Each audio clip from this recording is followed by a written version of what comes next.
বাচ্চারা ঘুমের মধ্যে, ছোট ছোট বাচ্চারা ঘুমের মধ্যে ভাইব্রেশন দেয়, কাঁপুনি দিয়ে ওঠে, ঝাঁকুনি দিয়ে ওঠে, খিচুনি দেয়, আছে না নাই? ঘুমাইছে এরকম করে, আছে না নাই?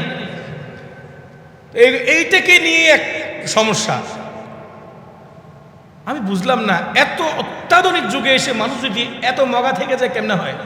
আচ্ছা, যেই বাচ্চাটা আপনার ঝাঁকুনি দেয় দুইটা কারণে দেয়, আপনারা জানেন এটা? কয়টা কারণে? দুইটা কারণে দিতে পারে।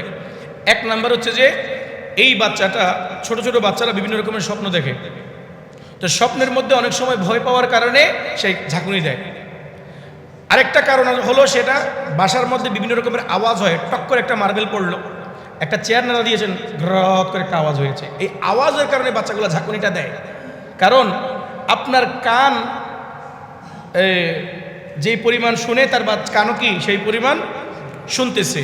তবে এখানে ব্যবধানটা এই জায়গায়, কোনো বাচ্চা যদি ঘুমের মধ্যে কোনোদিনও যদি ঝাঁকুনি না দেয়, মনে রাখবেন এটা বলদ। এটা কি? এটার বধির, এটার পঞ্চেন্দ্রিয়র পাওয়ার কমপ্লিটলি কাজ করছে না, পাওয়ার নেই, ভালো না।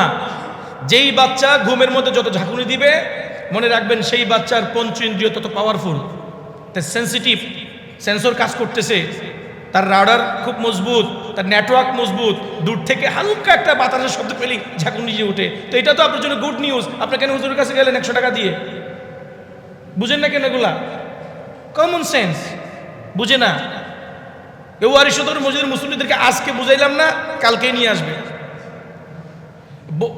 ওই যেই বছর বুঝাইছে ওই বছর থেকে এই পর্যন্ত হইলো 300 বাচ্চা আনছে আমার কাছে, খালি কি ওই ঝাঁকুনির জন্য। কিসের জন্য? আরে ঝাঁকুনিটা গুড নিউজ। আমার 4টা বাচ্চার ঝাঁকুনির জন্য আমি কোনোদিন সূরা পড়ে ফুদি নাই। ট্রু, আমি বাস্তব বললাম। ঝাঁকুনির জন্য আমি জীবনে কোনোদিন আমার বাচ্চাকে ফুদি নাই।